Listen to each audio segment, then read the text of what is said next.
Assalamualaikum warahmatullahi wabarakatuh. Saya Anovalia Asmarani Venada dari Prodi Teknologi Pangan. Di sini saya akan mempresentasikan tentang effect of cutting and chilling treatment on purple eggplant atau terong ungu. Nah, kemudian sampel yang saya gunakan di sini menggunakan komoditas terong ungu dengan beberapa variasi pemotongan. Kemudian perlakuan yang akan diberikan yaitu terong akan disimpan ke dalam pendingin atau kulkas dengan suhu kira-kira 5 hingga 10 derajat Celcius selama 5 hari. Kemudian diamati lingkar dari masing-masing variasi pemotongan dari hari ke-0 hingga hari ke-5.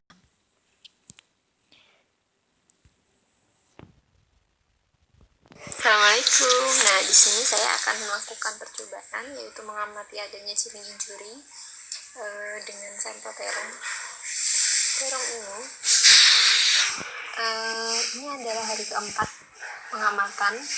Pada saat preparasi sampel hari ke-0, saya menggunakan sampel dengan yang benar-benar fresh dari pohonnya. Nah, kemudian di sini saya beri variasi pemotongan, yaitu ada beberapa pemotongan. Yang pertama yaitu potongan kecil-kecil. Di sini saya menggunakan 3 kali ulangan. Kemudian pemotongan terong setengah. Kemudian sebagai kontrol saya menggunakan terong utuh. Nah, kemudian hari ini saya akan mengamati lingkar dari terong dari setiap masing-masing jenis irisan yang pada hari-hari sebelumnya juga sudah diamati. Oke, sudah didapatkan hasilnya, dan hasil terkecil yaitu terong dengan variasi pemotongan kecil-kecil, dan yang paling besar diameter lingkarnya yaitu terong yang masih utuh. Kemudian dilihat dari penampakannya juga, terong yang paling buruk penampakannya adalah terong yang lebih banyak diiris atau diiris dengan kecil-kecil dibandingkan terong yang masih utuh. Nah, kemudian penjelasannya akan dijelaskan di slide berikutnya.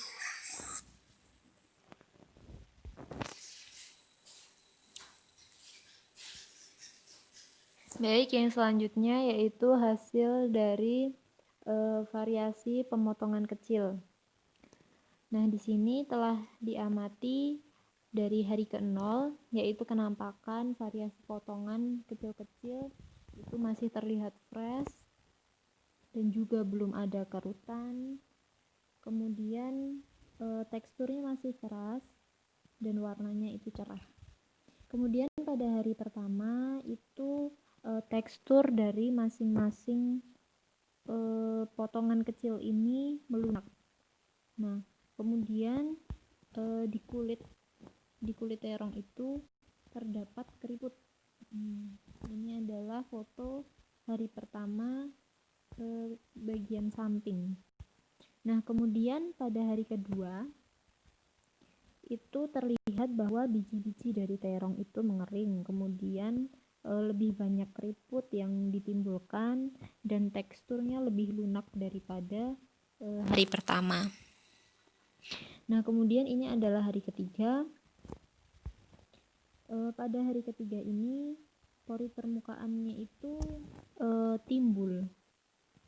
Nah, jadi daging dari terong itu mengkerut dan biji-bijinya itu lebih coklat daripada hari kedua. Kemudian kulitnya juga lebih banyak keriput. Nah, kemudian pada hari keempat ini kenampakannya terlihat lebih kusam, yaitu pori-pori sangat terlihat di sini dan mencoklat, lebih coklat daripada hari ketiga. Kemudian pada hari kelima itu dagingnya menjadi mengeras dan juga kulitnya itu terdapat banyak sekali kerutan. Nah, kemudian ini adalah variasi potongan setengah. Nah, pada hari ke-0 itu terlihat bahwa teksturnya masih keras, kemudian kulitnya masih mulus. Pada hari kedua itu terdapat sedikit keriput pada bagian dekat dengan pemotongan. Nah, di sini terdapat sedikit keriput yang ditimbulkan. Kemudian pada hari ketiga itu keriputnya lebih banyak daripada hari kedua, dan juga teksturnya itu melunak, kemudian bijinya itu menjadi mencoklat. Nah, ini adalah penampakan hari keempat, di mana kerutan itu lebih banyak terbentuk di sini. Kemudian dagingnya itu mencoklat dan juga teksturnya kering. Nah, kemudian pada hari kelima itu terlihat bahwa kerutan sangat banyak di bagian dekat dengan irisan.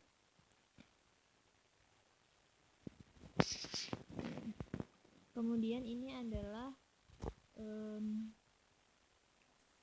terong kontrol, yaitu terong dengan tidak ada variasi pemotongan yang menjadi kontrol. Nah, pada hari ke-0 itu terong masih terlihat mulus kulitnya, tidak ada sama sekali bercak atau keriput yang ditimbulkan. Nah, kemudian pada hari pertama di sini terdapat pencoklatan pada ujung. Nah, di sini terlihat bahwa adanya pencoklatan pada ujung bisa jadi diakibatkan oleh benturan pada saat pemanenan. Nah, kemudian pada hari kedua penampakannya masih belum berbeda jauh dari hari pertama. Kemudian hari ketiga tekstur dari dagingnya itu mulai melunak. Otomatis terdapat beberapa keriput di bagian kulitnya. Nah, kemudian pada hari keempat ini masih sama seperti hari ketiga, hanya saja tekstur dari terong ini semakin melunak. Kemudian pada hari kelima itu terdapat coklat pada ujung yang merupakan chilling injury. Ini semakin dalam dan juga semakin melebar. Kemudian ini adalah data pengukuran dari lingkar masing-masing sampel. Yang pertama yaitu rata-rata dari potongan kecil dari hari ke-0 hingga hari ke-5 itu mengalami penyusutan. Setiap harinya mengalami penyusutan. Begitu juga dengan potongan setengah, variasi potongan setengah, dan juga pada terong utuh sebagai kontrol di sini. Nah, kemudian dapat diambil kesimpulan bahwa terong dengan potongan kecil memiliki susut lingkar yang paling besar dibandingkan dengan terong setengah dan juga terong utuh. Nah, kemudian semua sampel ini mengalami susut lingkar di setiap harinya, rata-rata 1 hingga 4 cm. Nah, kemudian ini adalah data kenampakan fisik yang sudah saya jelaskan di foto tadi. Dan terdapat kesimpulan bahwa kenampakan terburuk itu terjadi pada terong dengan potongan kecil, yaitu nampak kusam, lebih kusam daripada potongan setengah maupun terong utuh. Nah, kemudian rata-rata kenampakannya itu mengalami pengeriputan di bagian kulit dan juga pengeringan pada daging buah. Kemudian bijinya itu menjadi mencoklat. Begitu juga dengan terlihat pori-pori pada bagian daging dari buah. Nah, kecuali itu tidak terjadi pada terong utuh karena tidak diberi perlakuan pengirisan. Nah, kemudian ini adalah kandungan kimia dari terong ungu. Jadi menurut Budiman tahun 2008 kandungan tiap 100 gram terong ungu itu adalah air, abu, besi, karbohidrat, lemak, serat, fosfor, kalium, kalsium, protein, natrium, dan juga vitamin. Nah, kemudian menurut Konselon pada tahun 2012 terong merupakan produk hortikultura yang memiliki banyak antioksidan, seperti antosianin, karotenoid, asam askorbik, fenolik, dan juga asam klorogenik yang terdapat pada kulitnya. Itu menurut Zaru pada tahun 2014. Kemudian yang selanjutnya, perubahan kimia pada proses pemotongan. Di sini dijelaskan oleh Mirsya pada tahun 2012 bahwa ketika terong itu dipotong, maka PPO pada enzim PPO itu akan terjadi oksidasi. Kemudian akan membentuk quinones. Nah, kemudian di sini ada skema bagaimana terbentuknya quinon, yaitu yang pertama, kandungan monofenol pada terong itu terhidroksilasi, kemudian terbentuk odipenols yang nanti akan teroksidasi karena adanya singgungan dengan udara di sekitar. Nah, kemudian setelah itu akan diproduksi oquinon yang nanti akan terjadi reaksi non enzimatik di dalamnya. Nah, kemudian akan menghasilkan melanin, yaitu pigmen coklat atau hitam yang pada sampel kita tadi terlihat bahwa efek dari pemotongan itu semakin banyak bagian yang terbuka, maka akan semakin banyak bagian yang mencoklat. Nah, kemudian kandungan kimia pada pemotongan ini juga dipengaruhi oleh ketajaman pisau. Nah, di sini menurut Mirsya pada tahun 2012 bahwa pisau yang lebih tajam itu akan lebih menghasilkan produk dengan penyimpanan yang lebih tinggi dibandingkan dengan pisau yang tumpul. Karena pisau yang tumpul itu akan menyebabkan dagingnya itu tidak terpotong dengan sempurna dan nanti akan menghasilkan guratan-guratan yang menyebabkan kontak dengan udara itu lebih banyak. Nah, kemudian di sini merupakan pembahasan tentang perubahan kimia pada proses pendinginan. Nah, pada proses pendinginan, terong akan mengalami peningkatan total fenol pada penyimpanan suhu ruang. Kemudian hal tersebut dikarenakan adanya peningkatan aktivitas enzim felinalanin amonia liase yang menurut Mirsya pada tahun 2013 mengungkapkan bahwa enzim PAL tersebut dapat memicu biosintesis senyawa fenolik. Nah, kemudian di mana si total fenol ini merupakan substrat bagi aktivitas PPO. Nah, di sini selama proses pendinginan diketahui bahwa enzim PPO itu menurun. Enzim PPO itu merupakan enzim yang mempengaruhi pematangan pada buah. Nah, kemudian proses pendinginan itu akan menurunkan potensi pencoklatan. Nah, penurunan potensi kecoklatan ini tadi dipengaruhi oleh konsentrasi penurunan asam lemak dan juga asam organik yang terdapat pada kandungan di dalam terong yang akan diikuti oleh penurunan sintesis dari fenolik.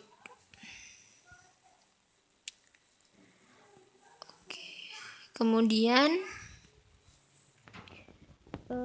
pembahasan yang selanjutnya yaitu kenampakan fisik pada penyimpanan di suhu dingin. Yang pertama yaitu tekstur akan melunak.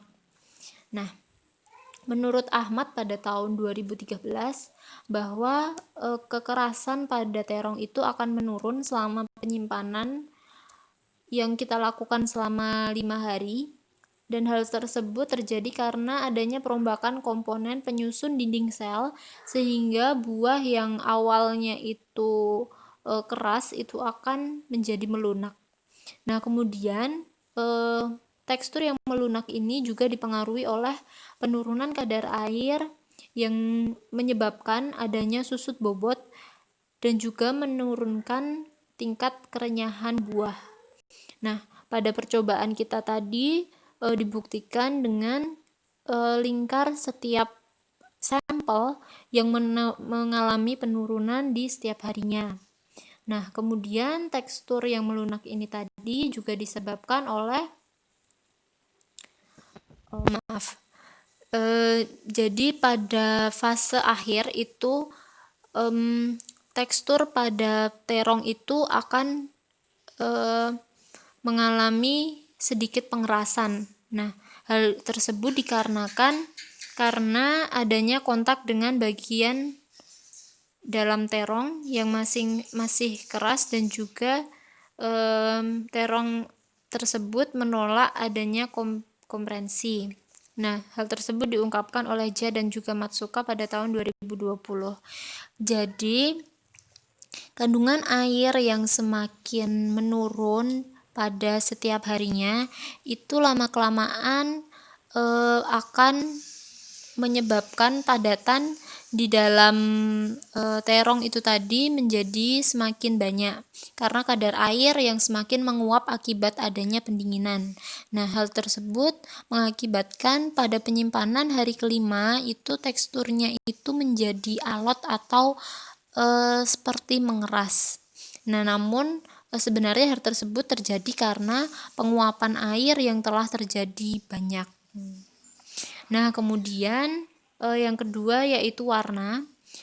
Di sini diungkapkan oleh Bonsiri pada tahun 2007 bahwa semakin rendah LO itu merupakan tingkat kecerahan dari sampel itu akan menandakan semakin tingginya browning yang terjadi.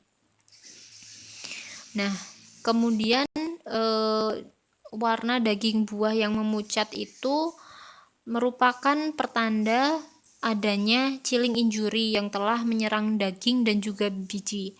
Hal tersebut diungkapkan oleh Konselon pada tahun 2007. Kemudian yang ketiga yaitu adanya susut bobot. Nah, susut bobot di sini dipengaruhi oleh suhu. Nah, di sini terdapat satu penelitian dari Konselon pada tahun 2012 yang menggunakan sampel terong Lucia yang disimpan pada suhu 10 derajat Celcius dengan RH 85 hingga 90% yang mengalami susut bobot sebanyak 4,2% setelah disimpan selama 14 hari. Hal tersebut juga terjadi pada terong sampel yang kita gunakan, namun tidak kita amati beratnya pada masing-masing hari.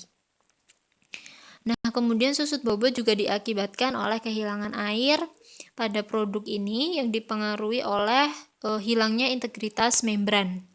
Nah, diungkapkan oleh Sherman pada tahun 1998 bahwa penyusutan bobot ini dikarenakan organel antar sel itu mengalami kelukaan yang terjadi akibat suhu dingin. Nah, sel ini akan mempertahankan aspek karakteristik mereka sehingga akan terbentuknya ruang yang lebih besar, kemudian akan mengakibatkan air itu menguap dengan lebih cepat. Nah, kemudian di sini penyimpanan yang tepat bagi komoditas terong ungu yaitu berupa pendinginan, karena pendinginan itu akan memperlambat dan juga mencegah terjadinya kerusakan tanpa menimbulkan gangguan pada proses pematangan dan juga memperlambat perubahan yang tidak diinginkan. Hal tersebut diungkapkan oleh Maulana pada tahun 2013. Nah, pendinginan itu juga mengurangi kegiatan respirasi, proses penuaan, dan juga penumbuhan mikroorganisme. Atau bisa dikatakan bahwa pendinginan itu hanya menghambat proses oksidasi dan menjaga kenampakan. Sedangkan pengawetan dengan pemanasan itu dapat merusak kenampakan dan juga dapat merusak membran dengan waktu yang singkat. Nah, pemanasan itu juga nanti akan menimbulkan gangguan pada proses pematangan karena sel-sel akan mati dan juga akan layu pada proses pemanasan. Nah, sekian presentasi dari saya. Wassalamualaikum warahmatullahi wabarakatuh.